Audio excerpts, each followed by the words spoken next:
कराची के लियारी की गलियों में एक नाम आज भी लोगों की रूह कंपा देता है।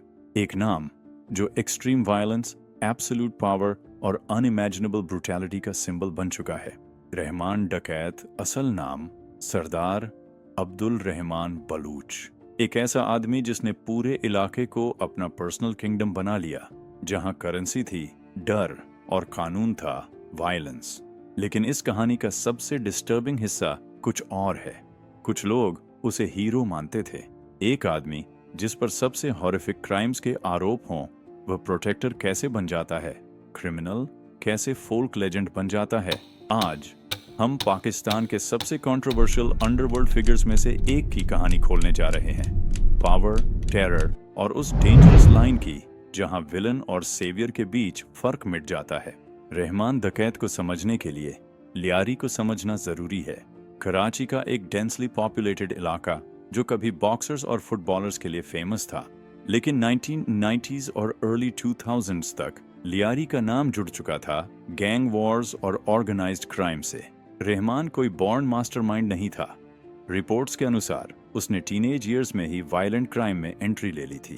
अर्ली 20s तक वह कराची अंडरवर्ल्ड का सबसे फियर्ड नाम बन चुका था। लेकिन जो चीज उसे अलग बनाती थी वह था कंट्रोल। यह सिर्फ गैंग नहीं थी, यह एक पैरेलल गवर्नमेंट थी।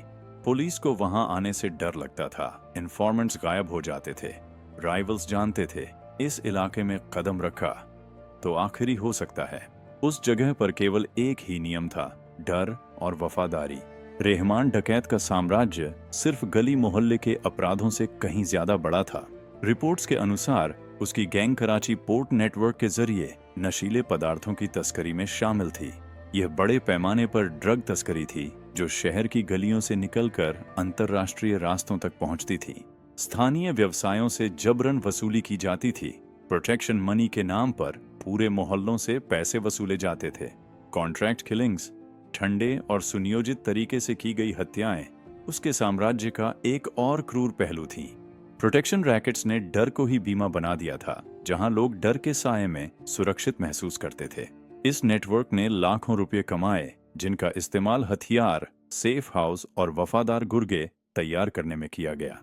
अनुमान बताते हैं कि अपने चरम पर उसकी गैंग में सैकड़ों सक्रिय सदस्य थे जो उसके आदेश पर काम करते थे। लेकिन पैसा और मैन पावर ही लेजेंड्स नहीं बनाते, बल्कि कहानियां उन्हें जन्म देती हैं। रहमान डकैत के साथ ये कहानियां क्रूल थीं, टेरिफाइंग थीं और कराची की शहरी मिथोलॉजिकल कथाओं का हिस्सा बन गईं। यहाँ कहानी एक गहरा मोड़ लेती है। पुलिस रिकॉर्ड्स और मीडिया रिपोर्ट्स के अनुसार उसकी गैंग सिर्फ राइवल्स को मारती नहीं थी, वो साइकोलॉजिस्ट आतंक पैदा करती थी। गैंग वॉर्स के दौरान सिर काटने की रिपोर्ट्स, सार्वजनिक हिंसा और यातना के संदेश थे। हर दावे को वेरीफाइड नहीं किया जा सकता, लेकिन रिपोर्ट्स की कॉन्टिन्यूटी एक बात साफ करती है, डर जानबूझकर पैदा किया गया था। लेकिन एक आरोप बाकी सबसे ऊपर खड़ा है। कई सोर्सेज का दावा है कि रहमान डकैत ने कथित तौर पर अपनी मां की हत्या की। यह आरोप आज भी कंट्रोवर्शियल है। कुछ इसे सच मानते हैं, कुछ पब्लिसिटी। सच क्या है शायद कभी पता न चले, लेकिन यह आरोप मौजूद है और व्यापक रूप से माना जाता है। और यही बताता है कि इस आदमी के नाम से डर किस स्तर तक गया था।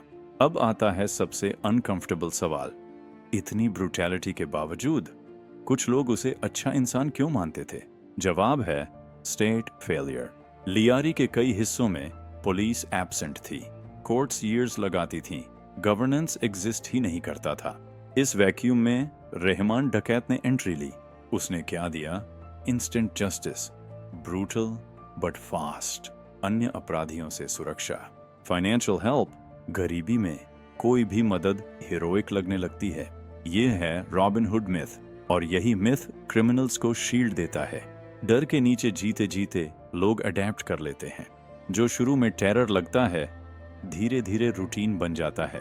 पब्लिक प्रेज जीवित रहने की रणनीति बन जाती है। डर एक्सेप्टेंस बन जाता है।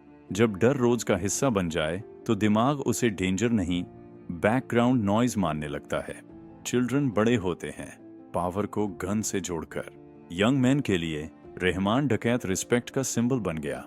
कराची लियारी को इग्नोर करता था, लेकिन उसका नाम डर पैदा करता था, और डर पावर जैसा महसूस होता है। यहीं से गैंगस्टरिज्म नॉर्मलाइज होता है और यहीं से नेक्स्ट जनरेशन तैयार होती है। मिड 2000s तक लियारी वॉर जोन बन चुका था। रहमान डकैत की गैंग और rivals especially Uzair Baloch brutal conflicts में फंसे थे। इनोसेंट्स क्रॉस फायर में मारे गए, बिजनेसेस बंद हुए, फैमिलीज पलायन करने लगी।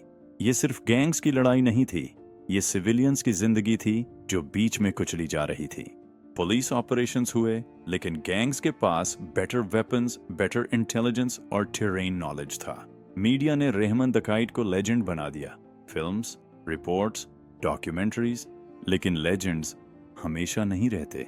2009 में रहमान डकैत एक पुलिस एनकाउंटर में मारा गया। Was it legitimate or extrajudicial? Stories अलग अलग हैं, रिएक्शन भी डिवाइडेड था। कुछ जगह रिलीफ, कुछ जगह मोर्निंग। कुछ ने विलेन मरने पर राहत महसूस की, कुछ ने मार्टिर कहा। उसकी डेथ ने वायलेंस खत्म नहीं की, बल्कि पावर वैक्यूम ने हालात और बिगाड़ दिए। एक आदमी खत्म हुआ, लेकिन सिस्टम जिंदा रहा। एक दशक बाद उसका नाम आज भी चर्चा में रहता है, लेकिन सच साफ है, उसने लियारी को मुक्त नहीं किया, उसने उसे कैद कर लिया। वह न्याय नहीं लाया, उसने कानून की जगह डर को लाया। इकोनॉमिक डैमेज मैसिव था, बिजनेसेस और अपॉर्चुनिटीज खत्म हो गई। साइकोलॉजिकल ट्रॉमा जनरेशंस तक रहेगा।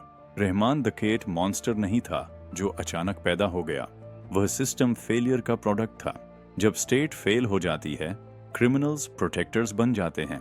यह पैटर्न वर्ल्ड वाइड है। Cartels, mafias, warlords. लेसन यह नहीं कि वो अच्छे थे, लेसन यह है कि इंस्टीट्यूशंस कोलैप्स हों तो लोग किसी को भी एक्सेप्ट कर लेते हैं। रहमान डकैत की कहानी अनकंफर्टेबल है क्योंकि यह हमें सोसाइटी का मिरर दिखाती है। लियारी आज भी स्ट्रगल कर रहा है। Poverty, limited opportunities, broken systems. जब तक यह नहीं बदलेगा, डकैत जैसा अगला नाम सामने आ सकता है। यह था डीप डाइव पाकिस्तान के सबसे कंट्रोवर्शियल अंडरवर्ल्ड फिगर्स में से एक पर। अगर इस कहानी ने आपको सोचने पर मजबूर किया, तो डॉक्यूमेंट्री स्टाइल के सच्चे अपराध पर और भी वीडियो देखने के लिए सब्सक्राइब करें।